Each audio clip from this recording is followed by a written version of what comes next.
سے کہ اللہ تبارک و تعالی اگر کبھی تم کو اپنے دین سے اپنے گھر سے دور کر دیا بہت بری موت مارے جاؤ گے دنیا میں۔ السلام علیکم ورحمۃ اللہ وبرکاتہ۔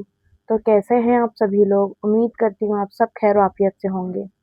تو آج کا جو ہمارا ٹائٹل ہے ویڈیو کا وہ ہے بری موت انسان کو کیوں آتی ہے اور بری موت سے کیسے بچا جائے۔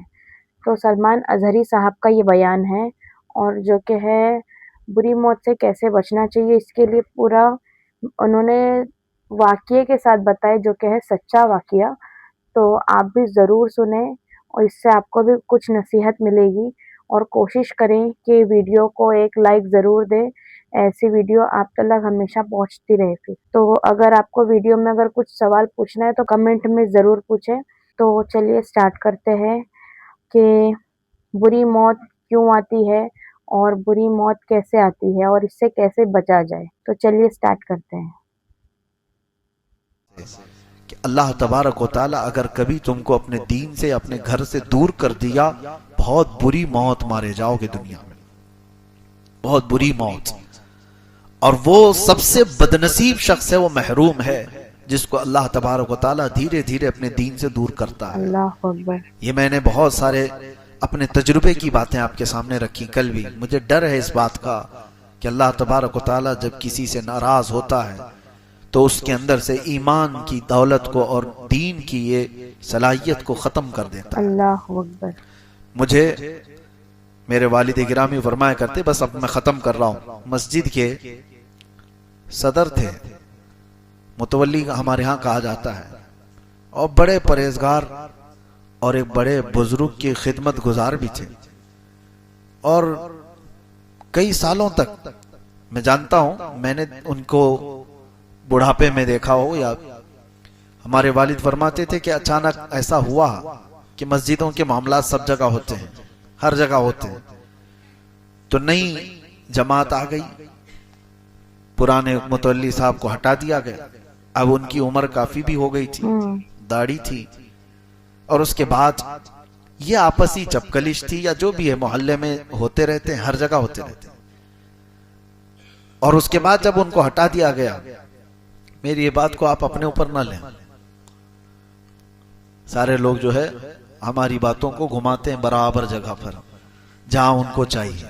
میں ریئل بات کہہ رہا ہوں، جب وہ ہٹ گئے ہوا یہ کہ اس بیچارے نے، دیکھیں یہ اللہ تبارک و تعالی جب جس سے جیسا چاہے خدمت لے، اس نے کہا کہ میں اس مسجد کو ہی نہیں مانتا، یہ فتنے کی گڑھ ہے، معاذ اللہ، چھوڑ دیا اس نے۔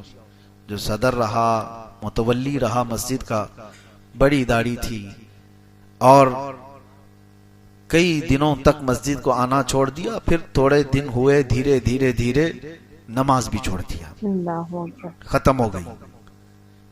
میرے والد گرامی اللہ ان کی تربت پر رحم فرمائے، اکثر وہ بات بتا کر کے، نام لے کر کے بتاتے تھے، کہا کہ کچھ سال گزرے کہ اس بندے کو، ہمارے یہاں اوسی کھیلنا کہتے ہیں، وہ کیا کہتے ہیں جو نمبر لگاتے ہیں، مٹکا، یہاں ہوتا ہے مٹکا کھیلتے، لاٹری والے جو نمبر لگاتے ہیں، کچھ لوگوں کو اس کا نشہ ہے، نمبر لگاتے ہیں لاٹری کے، اور اس کے بعد اس میں پیسے لگاتے ہیں، کیا کہتے ہیں اس کو، سٹا، سٹا ہو کہ مٹکا ہو، الگ الگ جو بھی ہے، اس کی عادت اس کو لگی، اور پیسے جو بھی تھے وہ نمبر جا کر کے لگا کے آتا تھا، دوسرے دن صبح سے لے کر شام تک بیٹھے ہوئے کہ نمبر آیا کیا، نمبر آیا کیا، اس میں پیسے جاتے رہے جاتے رہے جاتے رہے، کنگال ہو گیا۔ وہ متولی صاحب کے بارے میں نے سنا کہ پھر وہ اپنے ہی بیٹے اور بیٹیوں کے پیسے چوری کرنے لگے، اللہ اکبر۔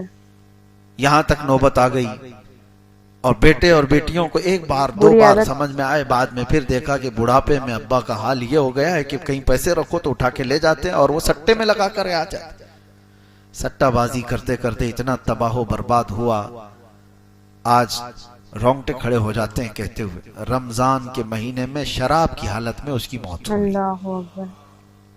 وہ شراب پیتا رہا کسی ایک گھر کے کٹے پر باہر، آخری وقت اس کا وہاں پر دیکھا گیا جب اس کی روح نکلی، وہ رمضان کا مہینہ تھا لیکن شراب کی حالت میں، تو ڈر بات آتا ہے سچی اس ہے۔ بات کو لے کر کے اللہ تبارک و تعالیٰ جب کسی کو دور کر دے تو میرے عزیزوں اس کی بہت بری موت ہو جاتی ہے۔ صحیح ہمیشہ بات یہ ہے، دعا کرو کہ مولا جب خطائیں ہو جائیں تو تو مجھے سنبھال لے، بے شک، جب غلطیاں ہو جائیں تو توبہ کی توفیق دے دے، ملحد نہ بن جائے بندہ، دھیرے دھیرے خدا کا انکار کر جاتا ہے۔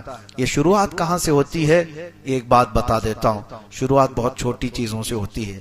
نفل کو ہلکا جانتا ہے، ہاں نمازوں کو ہلکا جانتا ہے۔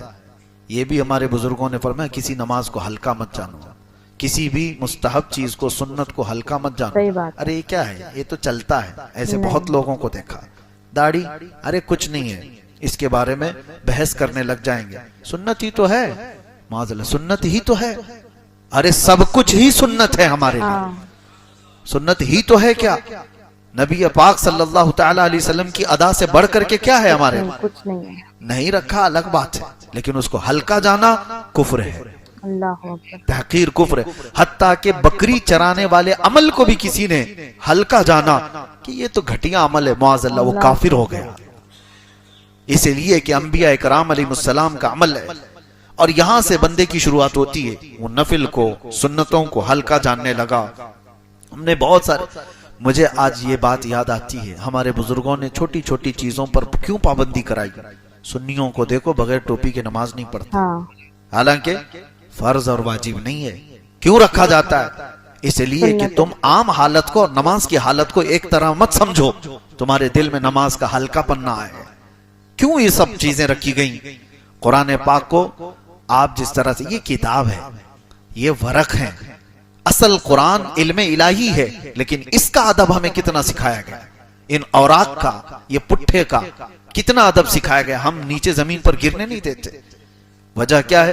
تم اس کو عام کتاب ہی سمجھتے رہو، ہے تو یہ کتاب، ہے تو یہ ورق، یہ چھپا ہوا ایسی ہی ہے جیسے دوسری کتابیں چھپی ہوئی ہیں، پرنٹ ہے۔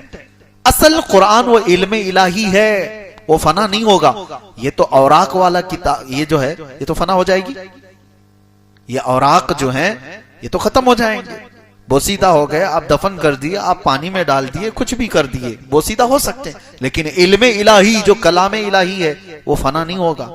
لیکن اس کے باوجود ان اوراق پر موجود کتاب کا بھی ہمیں ادب سکھایا گیا۔ بے شک، یہ تمام چیزیں الحمدللہ اہل سنت و جماعت میں آج تک برقرار رکھی گئیں، اس لیے کہ یہاں سے شروعات ہوتی ہے اور بندہ اوپر پہنچتے پہنچتے پہنچتے اولیاء کا منکر ہوتا ہے پہلے، اور کہتا ہے یہ غوث خواجہ کیا چیز ہے، یہ اماموں کا کیا ہے، وہ بھی ویسے ہی تھے جیسے ہم تھے۔ وہاں تک بات کرتے کرتے معاذ اللہ پھر وہ رسول تک پہنچتا ہے، اللہ اکبر، رسول اللہ صلی اللہ تعالی علیہ، اور اس کے بعد پھر وہ یہ کہتا ہے وہ خدا ہی غلط تھا جو محمد کو پیدا کیا، اللہ اکبر، نعوذ باللہ من ذالک۔ یہ میں نہیں کہہ رہا ہوں، بزرگان دین نے یہ سلسلہ بتایا ہے کہ گمراہ ہونے کے اس کے طریقے کیا ہیں، اور یہ بھی بزرگوں نے فرمایا اللہ تبارک و تعالیٰ جب کسی کو دین سے دور کرتا ہے تو سب سے پہلے اس کو علماء کی گستاخی میں لگا دیتا ہے، علماء کی بے ادبی اور گستاخی میں وہ انسان ملوث ہوتا ہے، اور اس لیے کہ ان سے حسد کرتے کرتے کرتے وہ علم کا دشمن ہوتا ہے، دین کا دشمن ہوتا ہے، اس شکل کا دشمن ہوتا ہے، اور پھر وہ نبی تک چلا جاتا ہے۔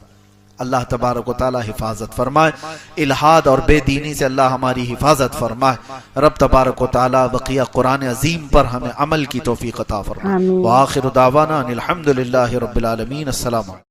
تو سنا آپ نے سلمان اظہری صاحب کا یہ جو بیان تھا، یہ جو ایک سچا واقعہ بیان کر رہے تھے وہ، تو ہمیں اس سے یہ سیکھ ملتی ہے کہ نبی کی سنتوں کو ہم لے کر چلیں اور بری عادتوں سے بچتے رہے، جتنا ہو سکے اتنا کوشش کریں کہ بری عادتوں سے بچتے رہیں، اور ایسا کوئی کام نہ کریں جو ہماری نظر میں برا ہو، دوسروں کو تو چھوڑ ہی دو، جو ہماری خود کی نظر میں برا ہو۔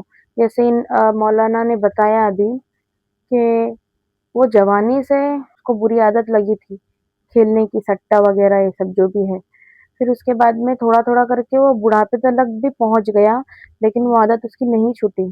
آخر میں وہ رمضان کے دنوں میں شراب پیتے ہوئے اس کا انتقال ہو گیا۔